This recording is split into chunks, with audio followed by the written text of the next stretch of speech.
Hi guys, मैं हूँ रूहिका और आज मैं आपके साथ अपनी मनपसंद और मेरे सारे स्टूडेंट्स की फेवरेट बिल्कुल मस्त वाली स्टोरी सुनाने वाली हूँ जिसका नाम है rib and विंकल।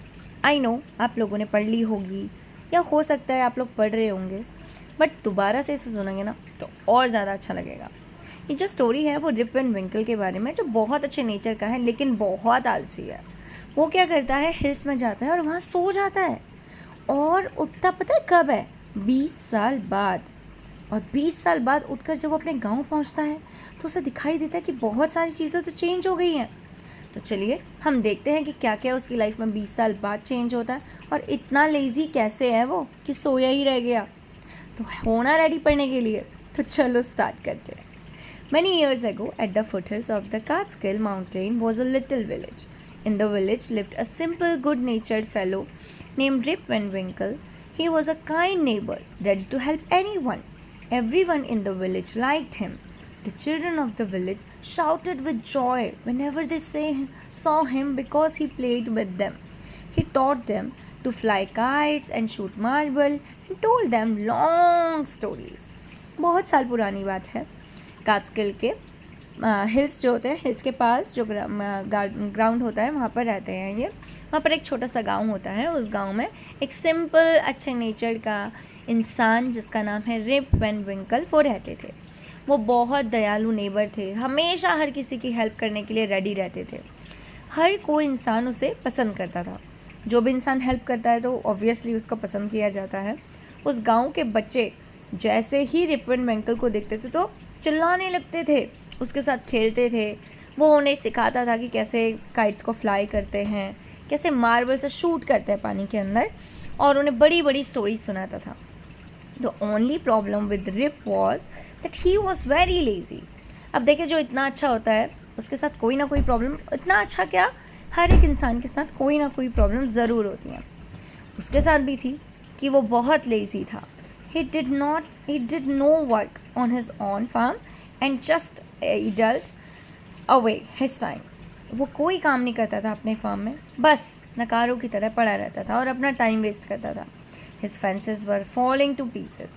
His cow was going astray. उसकी जो दीवार थी वो छोटी छोटी जगह पर गिरे जा रही थी, मतलब छोटी छोटी होकर गिर रही थी।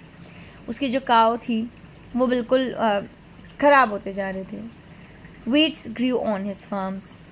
वीड्स समझते हैं ना, जंगली घास, वो उसके खेतों में उग रही थी। Rip's constant companion was his dog. Rip का हमेशा साथ देने वाला एक ही कंपेनियन था, उसका डॉग। उसका नाम था वॉल्फ। समझ रहे हो, कुत्ते का नाम वॉल्फ है। To avoid work he would walk away into the forest with his dog. और काम को अवॉइड करने के लिए वो क्या करता था कि जंगल में अपने डॉग के साथ चला जाता था। One day Rip just walked on and reached the highest part of the mountain. एक दिन रिप बस चलता गया और चलते चलते वो माउंटेन के टॉप पर पहुंच गया।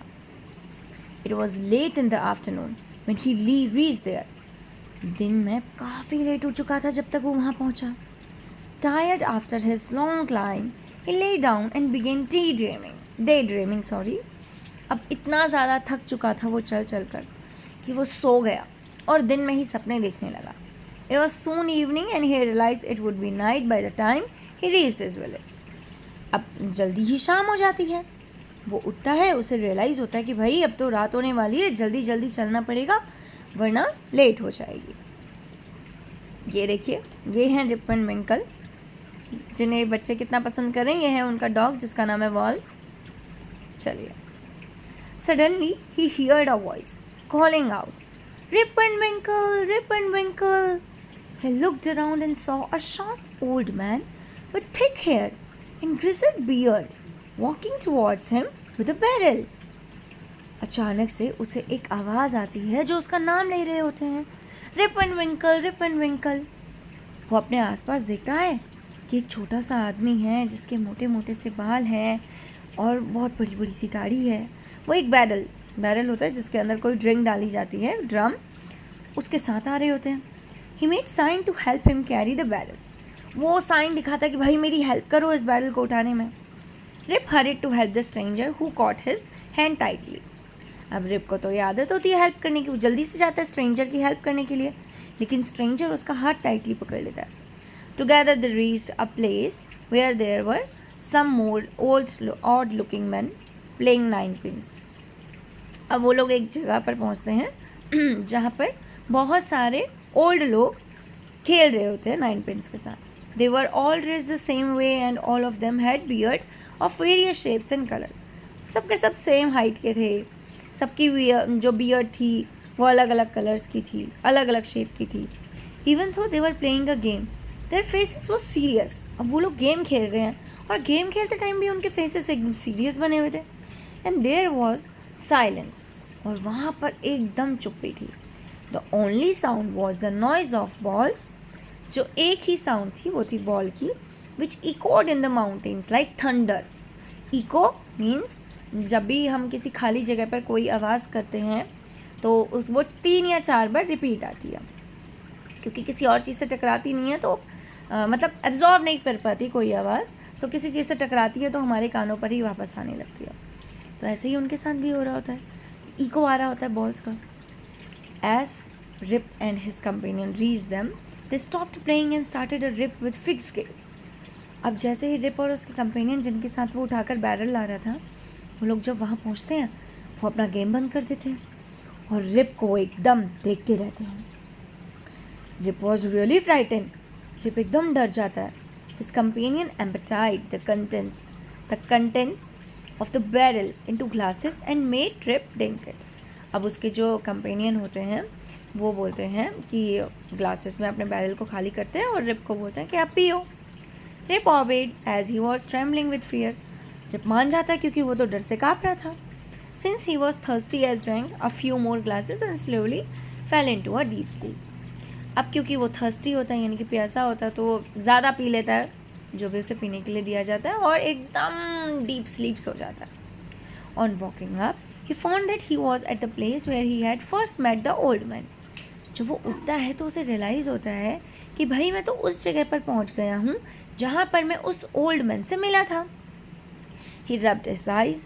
वो अपनी आँखों को मलता है. It was a bright sunny morning. देखता है कि सुबह हो चुकी है. Surely I have not slept here all night, thought Rip. Rip सोचता है, हाँ पक्की बात है मैं यहाँ सोया तो नहीं होऊंगा पूरी रात. He looked around for Wolf. अब वो अपने वॉल्फ को ढूंढता है. Wolf means उसका dog. But he was nowhere. लेकिन उसका डॉग उसे कहीं नहीं मिलता. Rip whistled for him.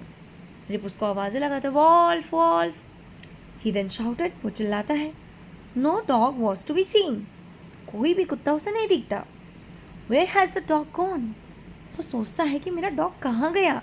He muttered to himself. वो अपने आप से ही मरमराता है, अरे कहाँ चला गया मेरा डॉग, मेरा वॉल्फ कहाँ है. He began to descend the mountain to go back to his village. अब वो माउंटेन से नीचे उतरना शुरू करता है कि अपने गांव की तरफ को वापस से चले. ये देखिए, ये हैं सारे के सारे और ये हैं Rip and Winkle. As he neared the village, अब वो जैसे ही विलेज के पास जाता है, he met a number of people, but he didn't know any of them. वो बहुत सारे लोगों से मिलता है लेकिन वो किसी को भी नहीं जानता. The villagers also stared at him, equally surprised. जो गाँव वाले होते हैं वो भी उसे बिल्कुल अचंभित नज़रों से देख रहे होते हैं और आपस में ही बोल रहे होते हैं, Who is this man? एक आदमी बोलता है, अरे ये कौन है. I have never seen him before. दूसरा वाला बोलता है, मैंने तो इसको कभी नहीं देखा. Looked at his long white beard and his wrinkled face. देखो इसका कितना लंबा, इसकी लंबी बियर्ड को देखो, इसका wrinkled face देखो. On hearing this, Rip struck his chin, and to his astonishment he found his beard has grown a foot long. वो एकदम अचंभित हो जाता है, लॉन्ग बियर्ड. वो हाथ लगाता चिन के नीचे तो देखता है भाई उसकी जो बियर्ड है, उसकी जो दाढ़ी है वो 1 फीट लॉन्ग थी. वो एकदम परेशान हो जाता है और वो देखता है कि बियर्ड जो है वो एकदम वाइट है. An old woman walked up to him and looked at his face for a moment. एक बूढ़ी औरत होती है, वो उसके पास आती है और उसकी शक्ल देखने लगती है कुछ टाइम के लिए. Then she exclaimed. फिर वो चिल्लाती है, it is Rip and Winkle, welcome home old neighbor, where have you been these 20 long years? वो चिल्लाती है, अरे ये तो रिप एंड विंकल है, आइए घर आइए वापस, मेरे पुराने पड़ोसी कहाँ थे आप इन 20 सालों से। होपफुली आपको ये स्टोरी समझ में आ गई हो और पसंद आई हो। अगर आपको ये स्टोरी पसंद आई हो तो हमारे चैनल को please like, share and subscribe कीजिए। Thank you very much. Bye bye.